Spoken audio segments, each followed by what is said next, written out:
Hey everyone, it's Laura from TheRealLauraB here on YouTube and Twitter. And I'm back today with, well, I've been hearing a lot of questions about what happened with the first dismissal by Amber Heard that's being brought up again in her appeal. And that's the dismissal for forum non-convenience. It's something that's just a place that's not convenient, not a place that any of us live. Why are we having it here? I have to bring all my witnesses. And this was her first dismissal she filed. And I thought it'd be interesting because I've been doing this pre-trial battleground series. So I thought, perfect timing, I will bring this up. So we're going to discuss something, and it's one of the rare ones where we actually got a transcript to the hearing on this. And this was by Judge White and her lawyer then, Eric George, and Ben Chu. So yeah, let's get started with this. Hi, I'm Laura, also known as TheRealLauraB from Twitter, and now here on YouTube. I'm a researcher, new wave internet media, and commentator. I'm not a lawyer nor offering any legal advice. Join me on a journey to review the world of celebrity lawsuits and current events. Let's get started.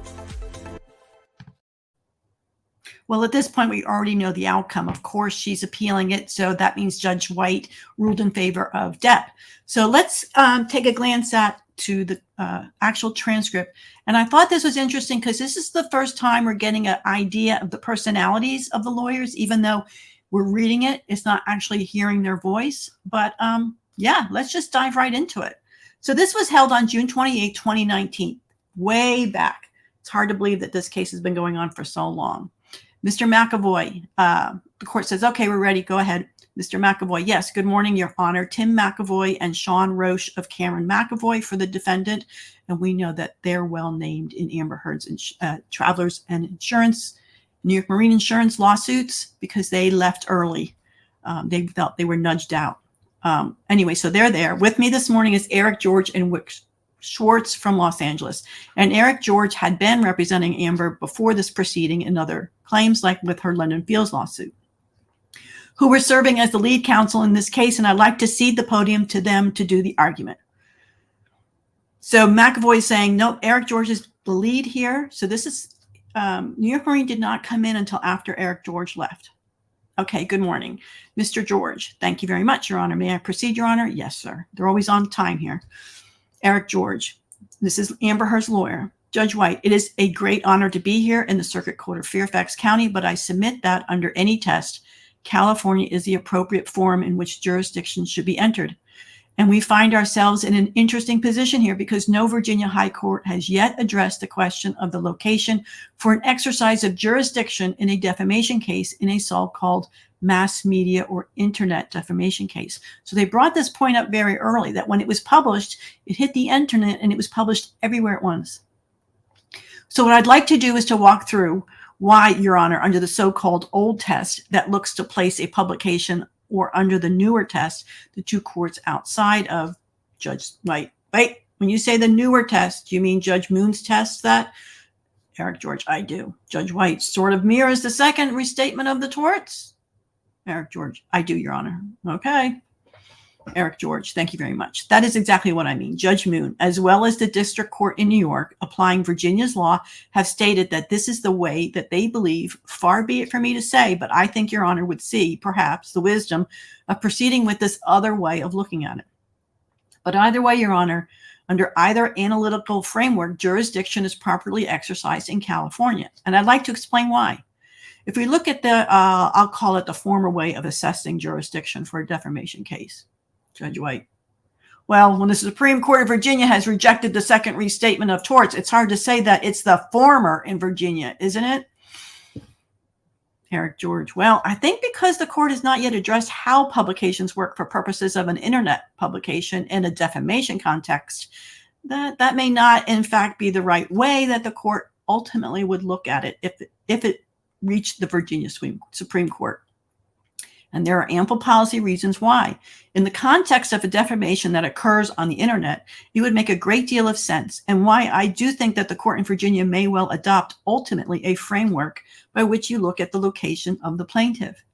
Let me put that aside. Let me focus on the law as we know it exists in Virginia for so-called paper, newspaper, book, or other types of defamations. And if we look at the law under that scenario, I don't think there's any question Virginia is not the place of the publication in the first instance. We know from all of the evidence, including the complaint, including the declaration we have submitted of Ms. Heard, that the very first instance in which there was any, I'm going to call it any alleged defamation, here would have been the exchanging of the op-ed between Ms. Heard and the ACLU in New York. California and New York. That's paragraph 54 of Ms. Heard's declaration. And that plays very much into it. Amber Heard filed a declaration April 11th, 2018, in which this is the first time she talks about any of the allegations against Johnny. She'd list them all out by dates. They're all there, except there is absolutely no SA claims whatsoever. Then she goes on to say how she came to write the op-ed, and that's what's going to be really important in this. Your Honor, there is no fact to contest that in the first instance, that is where this would occur. And Your Honor, with respect to, we do know about that sort of scenario, the Freifogel case that's cited. Again, it's a district court decision, Western District of Virginia, that applies the law as it exists pre, let's say, internet. It's a 2009 case, but it deals with the republication issue, and the publication occurs, quote, when the defendant first made the alleged defamatory statements rather than where the republication occurred. I don't think there's any doubt that if Mr. Depp wanted to follow that, he would have to say that the first publication of the so-called defamation was in California, or it was in New York. So they're saying where she wrote it in California, well, it has to be where the first person sees it, make it published, and then they're saying, well, that would be the ACL in New York. There is no conceivable way, Your Honor, that the first publication could be deemed to be in Virginia. And thereafter, of course, Your Honor, as Mr. Depp alleges in his complaint, the op-ed is simultaneously, and I'm going to quote from the complaint, published to the worldwide audience on the Washington Post website, which means it's published everywhere. So again, the undisputed facts, the first so-called publication would be either California or New York. Thereafter, everywhere. I have not even mentioned the name of Virginia yet because there's nothing specific to Virginia. So under the place of publication test, and again, I'd submit that there would be supplanted that it's been correctly decided by the other courts, but setting that aside, if I'm completely in error in making that suggestion under the place of publication test, this doesn't belong here. So Your Honor, I do want to emphasize the cases that support what I'm saying. And one of the cases in this regard is the Hatfield case. And these, the holding in that case does tell us that under a place of publication test, the facts as we know them here, they don't keep us in Virginia. Again, Your Honor, there was a New York-based district court applying Virginia. I'm not suggesting there's any particular wisdom in the way that it's perceived in New York, how Virginia law might apply, but I do think that the analysis is appropriate here. The board held that DC law had to apply not Virginia law on the facts of those cases, because even though the plaintiff in that case had worked in the past in Virginia, by the way, nothing at all on the record to suggest any such connection to Virginia by Mr. Depp, that there was not enough because, quote, it was not, he's stuttering here, it was not enough that the, quote, the torturous articles were published in Virginia, and here, as in that case, the publication first occurred elsewhere. I think the tone is interesting, the way they're addressing Judge White, because I've heard a lot of law tubers that, Virginia is, one of the biggest, the longest of our jurisdictions. And they hold that to heart. Like, we're the best, we're the number one. I don't care whatever any other states do. It's, when it comes to Virginia, we're like the oldest and the best. And that's the impression I've been getting from a lot of law tubers, that they're not going to care a lot about what laws are happening, cases are happening outside of Virginia. And here's the case. The publication first occurred elsewhere. The court said that the same argument that's being advanced here, Your Honor, was, quote, easily rejected because a rule that, quote, permits the use of the law of any state in which an article is published does not square with Virginia's definition of libel. I think that's right. And Your Honor, if I'm not going to be convincing in any way, if I get to why I think that even though we do prevail on the place of publication test, it still does not make sense to look as well at the legal reasoning for why it is that in the internet age, we're beyond that. I won't go there if Your Honor doesn't wish me to, the Judge White says. You can go anywhere you want. It's your argument. I would still be keeping in mind that Virginia has a long tradition of referring to cases that occurred in 1788. And there's my point, and there's all the law tubers' point. There's a long tradition of referring to cases that occurred in 1788. Eric George, sure. I love nothing more than citing a case that goes back to the 18th century, Your Honor. But I do think that in this context, the principles that would have animated a decision in 1788 in this context, if it were in any way conceivable, what would be brought about by the publication on the internet would be very much caution in favor of the test that focuses on the location of the plaintiff. And the reasons why include, I'm going to quote the court here in Gilmore, the policies of uniformity, predictability, and ease of application. And also an avoidance, Your Honor, of the need in a mass media context to look what the court called a cumbersome application of a patchwork of state law. And otherwise, if we try to focus simply on the place of publication, you can see how I think these facts do a good job of illustrating the point. Okay, you got the defendant who writes a piece in Los Angeles that is communicated to somebody in New York that happens to appear, as with all other 49 states, in Virginia at the same time. And how is one to wade through and figure out that, especially, Your Honor? And I have nothing but the greatest respect for opposing counsel, but especially given the specter of the forum shopping. Ooh, little dig there that they were like, well, we don't want to be in California because of the anti-SLAPP law. So we were forum shopping to find the best location. So he suggested it could have been any 49 states, but no, they had a reason to come to Virginia. Greatest respect for opposing counsel, but especially given the specter of forum shopping. And I mean that specifically in the context of a plain desire that we perceive to avoid suing in California, where we have a fairly robust anti-SLAPP. Remember, this is being typed from a recording, anti-SLAPP statute, which we would very much have welcomed the application of to this. I don't think it's appropriate that a case like this be able to be filed in Virginia and be maintained in Virginia. If, and I don't want to suggest this is the intention of counsel, I wouldn't be comfortable remotely doing that. But let's say, hypothetically, some other counsel in some future case wants to avoid the law of this state where both the plaintiff and the defendant and almost all of the 50 so-called 50 witnesses and all the physical evidence exists will just avoid bringing suit in that state. I don't think that's right under an analysis that would be furnished by a court in any of the last couple of centuries. I think that applying those principles to the type of facts that we have here, I don't think that's appropriate to keep this in Virginia. And Your Honor, not to overly emphasize the point, but I would say this: if I were wrong on this, it would be tough to imagine literally any defamation case that couldn't be filed and maintained in Virginia, because as soon as a defamation occurs in writing, let's say by correspondence, by fax or something else, say between California and New York, if it is thereafter republished on the internet, those are the facts we have here. So that if Mr. Depp's case is allowed to proceed here, notwithstanding the absence of any connection whatsoever, other than the fact that the article appeared in Virginia a day after, I might add in the paper publication a day after it simultaneously appeared everywhere in the United States and worldwide based on the internet, that's a non-precedent. So I do believe that there would be compelling reasons where the matter before Virginia Supreme Court for the court to say that, certainly in this context, the application of jurisdiction for defamation cases would be to look to the location of the plaintiff. So what is he saying there? There would be compelling reasons were the matter before the Virginia Supreme Court. He's almost sending a red flag to the judge, like, if we lose, we're going to be appealing this. So, Your Honor, and they are. So, Your Honor, unless the court has any specific questions, I think I'll regain my seat and perhaps say a few words after Mr. Chu speaks. All right, thank you. Thank you, Your Honor.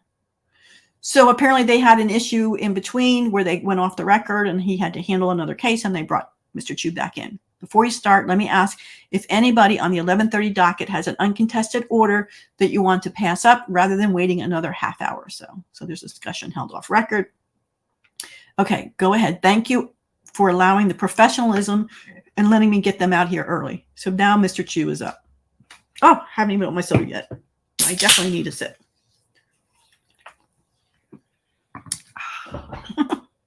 Mr. Chu, this is the first time we're hearing from Ben, obviously not his voice, but his writing, his words.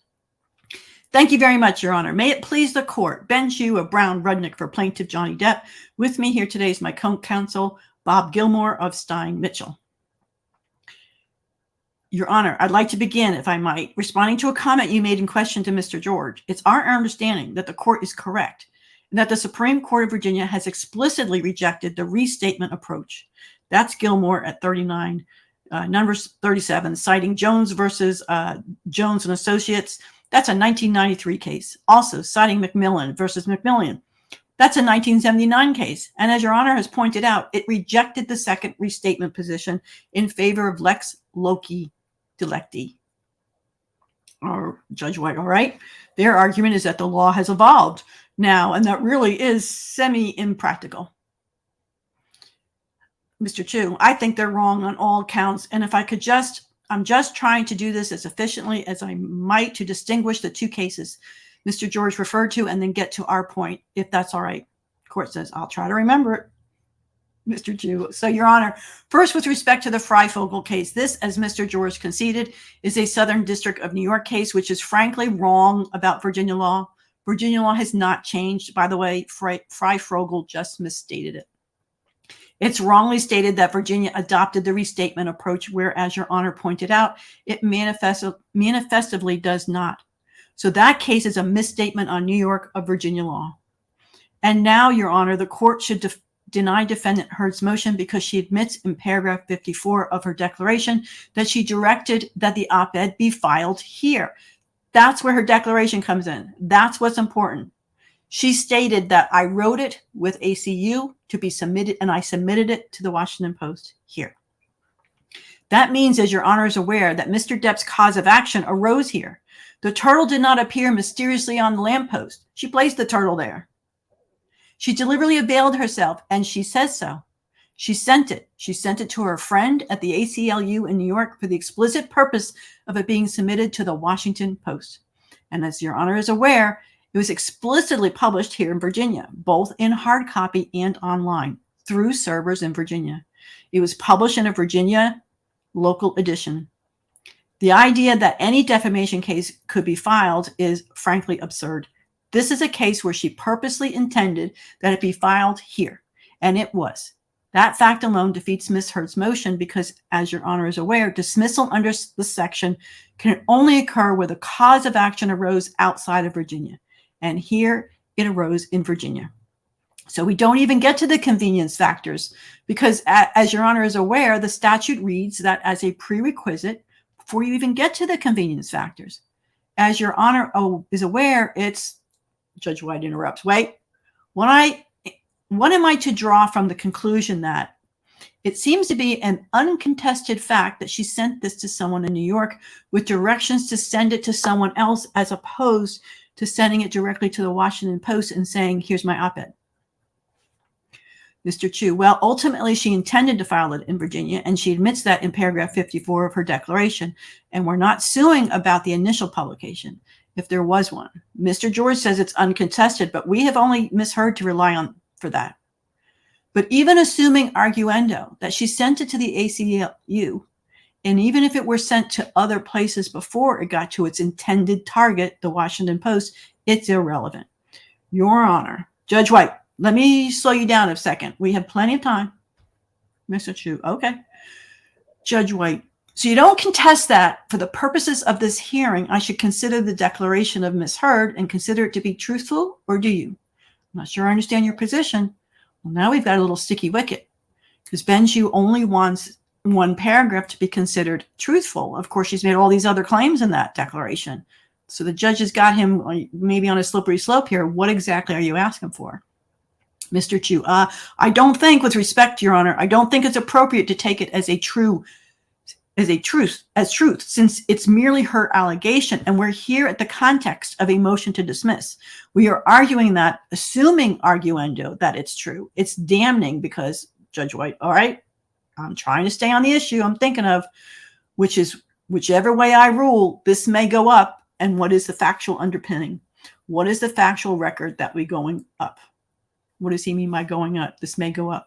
He's already knowing, however this falls, it's going to an appeal. He already has planned it. And I think this is an important point because here we are very, very early in the trial that they know one side or the other is going to appeal. And everything they're doing forward is with that in mind, that they have to be very careful with their rulings. They have to be very careful with what will be going up. What is the factual underpinning? What is the factual record that will be going up? And that's what we're going through now, or what they are. Mr. Chu, well, assuming arguendo, and this is based only on her declaration that she says that she sent it to a friend of hers or an agent at the ACLU so that it would be published in the Washington Post. So it would be published here.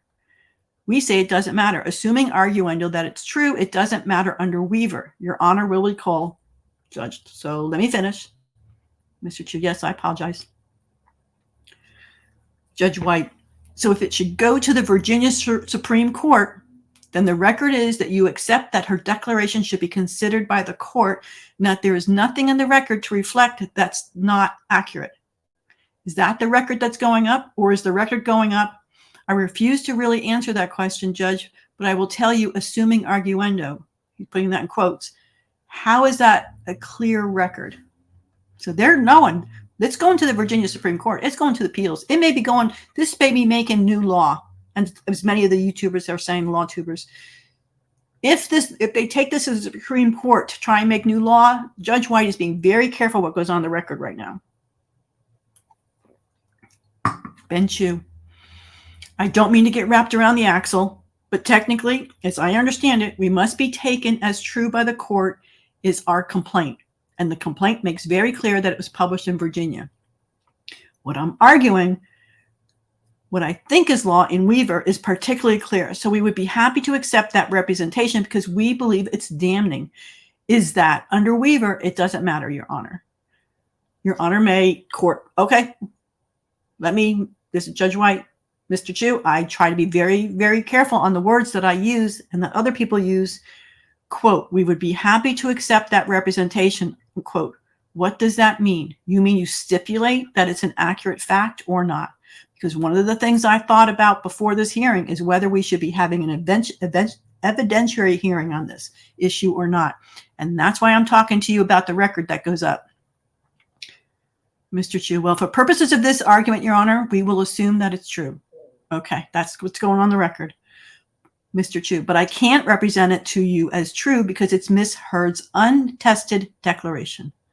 But for the reasons I will state, Your Honor, it's irrelevant because one of the arguments, this is an argument, whoa, Judge White, well, I might find it to be relevant, and if we're to find it to be relevant and it goes up on appeal, it should be clear to the Supreme Court whether that's a fact that you accept and say, yes, that is correct for the purposes of this, or whether you say, well, I'm not going to make a commitment on that, but let's just assume for arguendo. Mr. Chu, I would take the latter approach, Your Honor, because I can't speak to Ms. Heard's credibility. I don't. Judge White, we shouldn't. Why shouldn't I have an evidentiary hearing on the case then? Mr. Chu, we will stipulate to that for purposes of this argument, but we reserve the right to question it when we take her deposition. Is there an acceptable stipulation for Judge White? Well, I can't make you stipulate to anything. I'm not trying to make you stipulate to anything. I'm simply trying to clarify our record in the event this case, Ben Chu, for the purposes of Judge White, in the event this case is appealed by either side, which is high likelihood that one side or the other will. Mr. Chu, for purposes of this argument, Your Honor, we would respectfully stipulate to that. And then I would like to proceed. Your Honor may recall that we submitted to Your Honor 4 cases by a precipice on June 13th. Thank God for Emily D. Baker. I wouldn't know how to say that word. The reason we did this is because Ms. Heard, for the first time, made an argument in page 4 of the reply brief that you have to look at prior publication, and therefore her subsequent publication in Virginia, which she appears to concede, speaking of stipulations, Weaver, it's a little surprising, Your Honor, that in making that argument for the first time on reply, they didn't point the court to the Weaver case.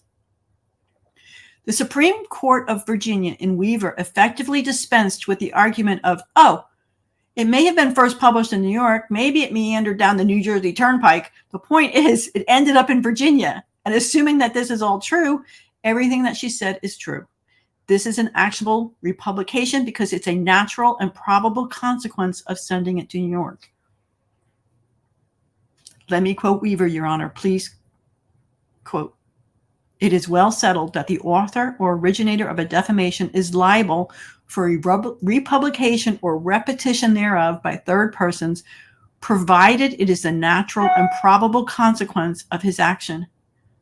of his act, or he is presumptively or actually authorized or directed its republication. This is based on the principle that such republication constitutes a new cause of action against the original author, Weaver versus Beneficial Finance Company, a 1957 case. Applying Weaver, Your Honor, even assuming paragraph 54 of Ms. Heard's declaration is true, the prior publication in New York about which we're not suing, assuming it happened, is irrelevant because the publication that they stipulate to in Virginia would constitute a new publication because it's a natural and probable consequence of Ms. Heard sending it to New York in the first place. Indeed, we don't need an evidentiary hearing, Your Honor, because Ms. Heard helpfully admitted to us that the whole purpose of her sending it to New York was to publish it in the Washington Post. Quote, and this is from her declaration, so we don't have to go there.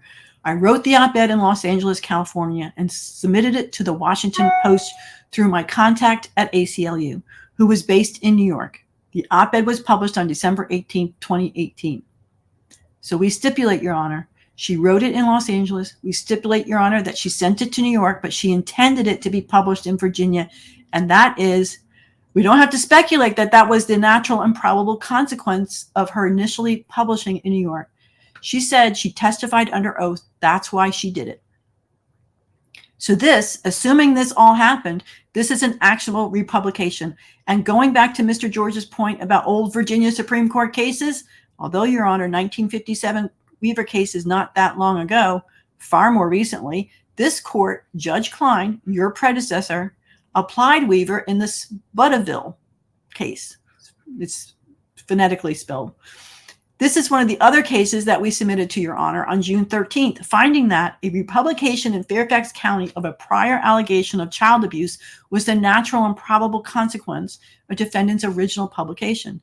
Therefore, it was a separate cause of action for which defendant could be liable. And the court denied defendant's motion to transfer venue because this was a new republication. So, Your Honor, we're stipulating, we're agreeing, it doesn't matter under Weaver. Weaver makes it very clear that this is an actionable republication, assuming that that happened. And if I could go back now, Ben is still talking, it's black letter law, Your Honor, that for libel, Virginia courts look to where the statement was published, not where the damages occurred. And this is something they argued in the appeal. It should be in California because predominantly that's where the damages would have occurred. One case I know purposely because I won part of it and I lost part of it, which is the ABLV case where Judge Hilton in the Eastern District of Virginia, I represented the defendant, which was a DC nonprofit, which put out an online publication emanating from DC. Our client, defendant C4ADS, alleged that the plaintiff, which was Atlantean Bank, was a money launderer. Plaintiff argued to Judge Hilton we were damaged in New York because as Atlantean Bank, all of the banking authorities are in New York. So being accused of being a money launderer damaged us in New York. Judge Hilton emphatically rejected that position by plaintiff in ABLV, stating, quote, for libel claims, Virginia law looks to where the statement was published. He then continued, it is irrelevant that the negative effects of the publication were felt in New York. Any reputational damage caused by C4ADS occurred everywhere due to the nature of the online publications. So Judge Hilton applied DC law because that's where our client C4ADS physically published the article. Applying ABLV, the court should find that the libel here occurred in Virginia. Whether it was an original publication or whether it was a republication after the publication in New York. And the mere publication in New York is just that the ACLU read it. She sent it to them. Remember, now we know this is way before discovery when we find out ACL wrote about 90% of it. And Amber Heard just inserted her comments regarding her personal experience 2 years ago. It was a republication after the publication in New York. It doesn't matter under Weaver, but under ABLV, the court should deny their motion as Judge Hilton did. As Your Honor has read, we have cited a bushel of cases standing for the very same proposition. And I'll just cite another one, Your Honor, Cochran versus the Donald J. Trump campaign, where Judge Hudson, formerly of this court, stated, quote, based on this court's analysis of closely related jurisprudence, It is of the opinion that the Supreme Court of Virginia would find that the place of the wrong in these cases for public disclosure of private facts is the place where the act of publication to the internet occurred. Now, granted, that's not a defamation case, but it is a very closely related privacy court. Judge Hudson had ample authority to speak and follow the same line as ABLV. By contrast, I would like to take their leading case, which is the Gilmore versus Jones case, the primary case on which they rely. And I would submit to you, Your Honor, that it's completely inopposite, given that the judge said in his opinion was a thorny fact pattern. In Gilmore, unlike this case and the ABLV case, where the place of the publication was clear, the defendant is clear. The court was addressing in their case a situation where there were multiple defendants in multiple states simultaneously posting the same material on multiple websites, including YouTube. And in that context, the court had to depart from the normal course, the lexi loci. And by the way, Your Honor, even the Gilmore case recognized in footnote 37 that the Virginia rule was lex loci, the place of publication. But here, the court explicitly limited its findings by saying there was no one place of publication. There were multiple defendants simultaneously publishing. So there was multiple people sending this stuff out, multiple servers involved. Here we have one publication. It was intended to be published here in Virginia. That was their purpose, her purpose. That's why this case is here. She chose this forum by publishing it in Virginia. Your Honor, we've already dealt with the issue of republication. It doesn't matter. She could publish it in New York. She could publish it anywhere else. She published it here. And as long as that was the natural and probable consequence of the original publication, this is the right forum. And she said that she intended to publish it here. So we were in the right place. Finally, Your Honor, Judge White, you have 1 minute. Mr. Chu, thank you, Your Honor. As Your Honor knows, we don't need to reach the convenience argument because Virginia Code section only permits the court to look at convenience if it finds that the tort occurred elsewhere. It did not. It occurred here. And even if you did consider it, it's a wash because we can take the depositions in California, but the court should not get to that. Last issue is the Freifogel case. That is also easily distinguishable because it missed Weaver. Freifogel case missed, as apparently defendant did, the Weaver case, which makes very clear that the statement can be actionable if it's republished. And it ended up applying Delaware law. And Delaware does apply the restatement, which, as Your Honor pointed out, is not the law in Virginia. Thank you, Your Honor. Thank you. You have got 1 minute for rebuttal. Eric George. Thank you, Your Honor. I think that the stipulation that was proposed, or I shouldn't call it a stipulation, but the acknowledgement that was made, Judge White, he called it a stipulation. I think it's fair to call it a stipulation for the purpose of this hearing today. Ben Chu, I agree, Your Honor. Eric George, fair enough. Thank you. And so stipulated by us. The court, I don't want you muddying my record. Eric George, fair enough. The stipulation that it is. Eric George, I'll make it even more clear. We concur and engage in and so stipulate ourselves. And Your Honor, I submit that it is dispositive. By stipulating to the fact, we now know that for purposes of the publication, it occurred in California or New York. There is no basis under the place of publication test for this matter to be in Virginia. I should quickly note we had offered in our papers to have an evidentiary hearing. It was very much objected to by the other side. There are opposition papers that, Judge White, well, you didn't offer it to me, and I'm the one who makes those decisions. So go ahead with your argument. You've got about half a minute left. Eric George, fair enough. I just want to offer one word about the point that we're trying to evolve the law in respect. We're not. The courts have not embraced the restatement second, and neither are we suggesting the court should do so. To the contrary to Mr. Depp's statements and attempts to distinguish Gilmore and Hatfield, neither case failed to apply the lexi loci law test. Both recognize that the lexi loci jurisdictions look to the place of the wrong, and that is where the plaintiff was injured. Well, Judge White, Judge Moon came up with his own new test, didn't he? Eric George, well, he did come up with what he believed the Virginia court would accept, and I'm intentionally not embracing that, Your Honor. I'm going back to the place of publication, and I'm saying that under that, and given the stipulation that we now have, this has to be California or New York. It is not Virginia. In fact, when I heard counsel, and I was trying to write this down, I may have gotten a word wrong. When I heard counsel say, we are not saying this was the initial publication, he said, quote, ultimately, she intended to publish in the Washington Post. Ultimately. And Your Honor, none of the facts, none of the cases that are acknowledged by counsel on this republication issue changes any aspect of this.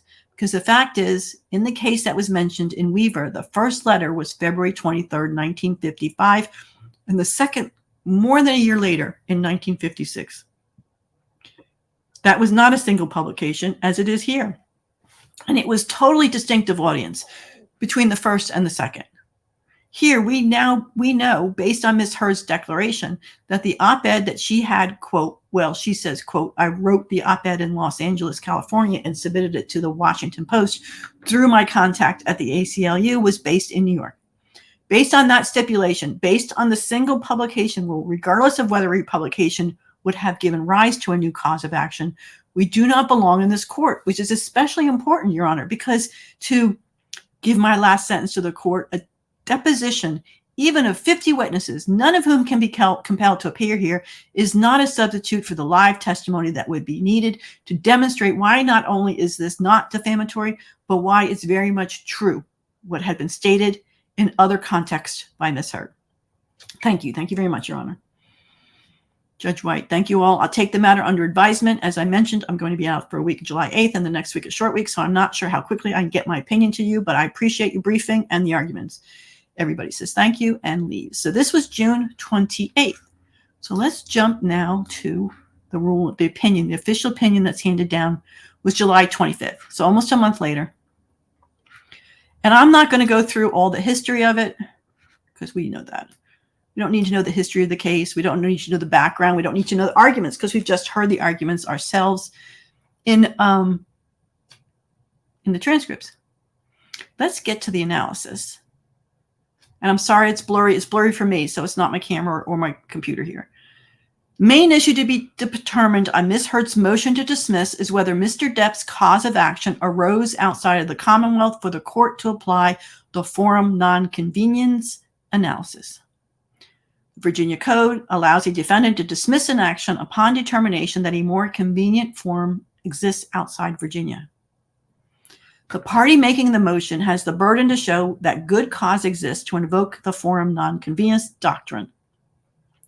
To even consider whether or not good cause is articulated by the moving party, the cause of action must arise outside of the Commonwealth. Emphasis added. The court turns to examination of where the alleged defamation occurred. Choice of law. Virginia is just one of 10 states that still adheres to the lexi loci rule. Skip down. Application of the lexi loci delecti rule defines the place of the wrong for defamation cases as where the publication occurred. The place of the wrong, not the place where you're harmed. The place of the wrong is where the publication occurred. To determine the governing law in a defamation case, Virginia applies the lexi loci delecti commissi rule, that is the law of the place of the wrong, stating that the lexi loci delecti is the settled rule in Virginia. However, the Supreme Court of Virginia has not addressed how this rule would apply in situations where defamatory content is published simultaneously in multiple jurisdictions. The court notes, as it previously has, that it remains far from clear how the Supreme Court of Virginia would apply lexi loci in situations where defamatory content is published in multiple jurisdictions, such as on a national television broadcast or a website that can be accessed worldwide. In Gilmore, stating that the Supreme Court of Virginia has not addressed how the place of the wrong should be defined in situations where the defamatory content is published in multiple jurisdictions. Now, we know this is all being raised on appeal, and I think Judge White has the idea that this could be going to the Supreme Court. Many state and federal courts resolve the problem by adopting the restatement of conflict of laws, commonly known as the significant relationship test. The Fourth Circuit voiced concerns over adherence to the lexi loci delecti rule when an allegedly defamatory statement was broadcast on a radio station simultaneously to multiple jurisdictions.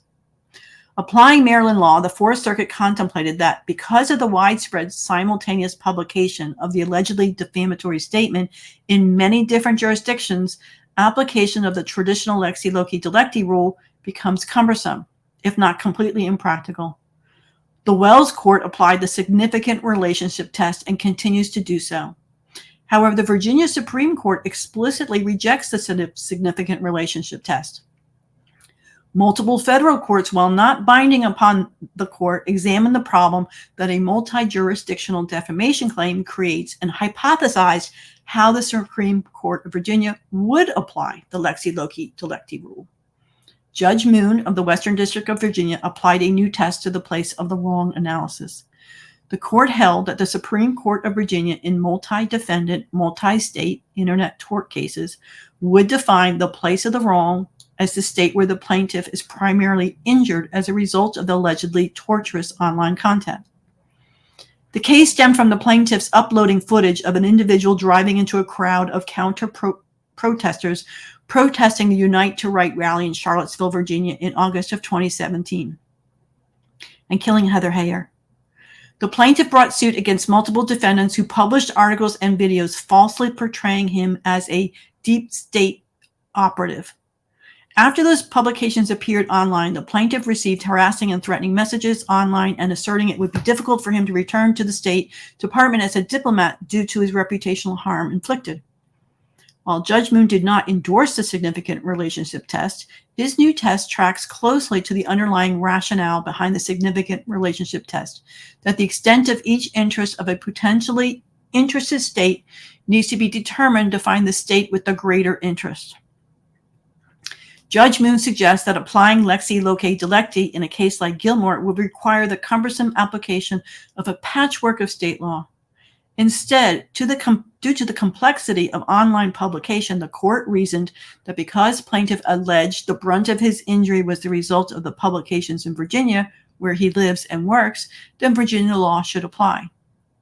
Judge Hudson of the Eastern District of Virginia also examined the application of Virginia's lex loci delecti rule this past March in Cochran v. Donald Trump campaign, it's the campaign, Donald Trump for president. The plaintiffs in Cochran sought damages from the unauthorized publication of their personal information on the internet, which was allegedly obtained by Russian intelligence operatives during the hack of a computer service belonging to the Democrat National Committee. The court applied the lexi loci delecti rule to the common law claim of public disclosure of private facts, determining that the place of the wrong is where the last event necessary to make an act liable for alleged tort takes place. The court looked at the elements of the tort. Judge Hudson determined that the common law claim of public disclosure's place of the wrong was wherever the act of public disclosure was published. Ultimately, he felt that the Supreme Court of Virginia would find that the place of the wrong in these claims for public disclosure of private facts is the place where the act of publication to the internet occurred. The place where the act of publication to the internet occurred. Sorry if you're hearing my notifications. The conflicting views between Judge Moon and Judge Hudson are both well articulated and respected by this court. One represents a view that the Supreme Court of Virginia will move towards adoption of a modern standard similar to the one set forth in the restatement second of the Conflicts of Law, while the other represents the view of the Supreme Court of Virginia will not and will continue to apply lex loci delecti.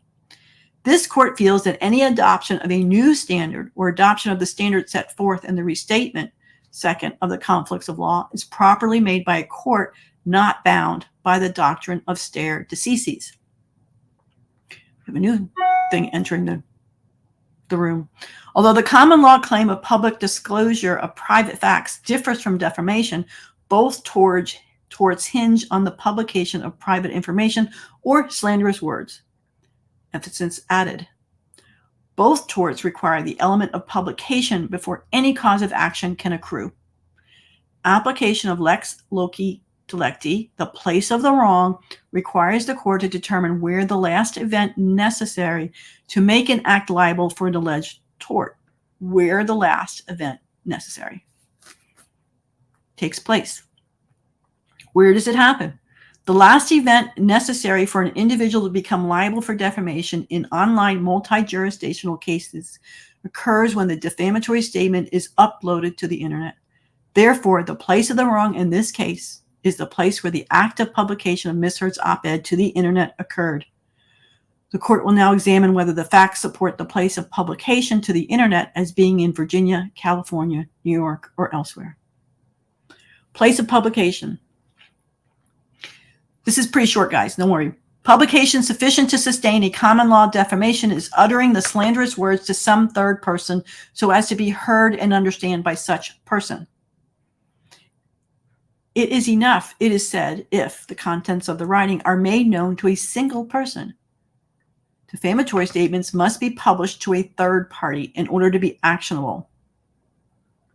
A publication occurs when a third person reads the slanderous words sent by the individual. See Davis Heflin. Contemplating that publication is not achieved until a statement is received and read by a third person. It is undoubtedly well-recognized law that the mere act of sending of a letter through the mail is not publication, as the sender is not responsible for what the recipient does with the letter after it's received. Ms. Heard's op-ed was uploaded to the internet through the Washington Post servers located in Springfield, Virginia, so the case of action arises in Virginia. Ms. Heard's declaration on this record, to which the court cannot add or infer, states that Ms. Heard submitted her op-ed to the Washington Post through her contact at the ACLU, who is based in New York. Heard's declaration, paragraph 5354, her op-ed was then published on December 18, 2018 on the Washington Post website. Per Heard's declaration, paragraph 54, Ms. Heard's act of emailing the op-ed is similar to sending a letter through the mail. Ms. Heard merely submitted her op-ed to her contact in New York, and the court cannot assume facts that are not in the record as to what the recipient did with the op-ed, except that the op-ed was published in Washington Post website at Ms. Heard's instruction. Footnote, all parties stipulated to the accuracy of Ms. Heard's declaration at the hearing on June 28, 2019. The Washington Post online edition is created on a digital format in Virginia and routed through servers in Virginia.